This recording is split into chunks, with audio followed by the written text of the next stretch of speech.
First, we're starting with the dry vent sticks. A lot of people may know about the dry vent sticks. It's very affordable. You can get it from Home Depot. It's about $27, maybe $30 depending on tax. You can get them from your local Home Depot. If it's sold out, you could probably get them ordered.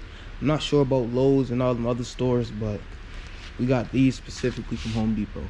You will need a drill for all this equipment I'm showing you. You will need a drill. All right, we're done with all that cheap stuff. Now, if you want to really get high class with it, hold your pinky up like this. The higher you hold it, the fancier you are. grab yourself something expensive. We have this. It's a dry vent, long snake that comes with it. The dry vent cleaning brush. Has the brush on the end. It's not like the brush that comes with the sticks, but it has a pretty good brush to it. Very hard.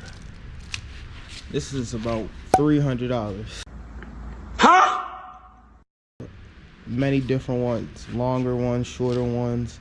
They also have a couple kits that run about $400. I'll also show y'all a little bonus clip.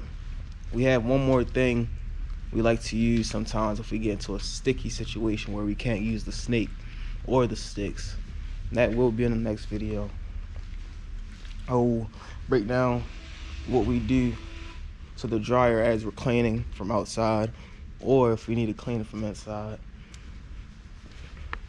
And that will be in the next video. See y'all then.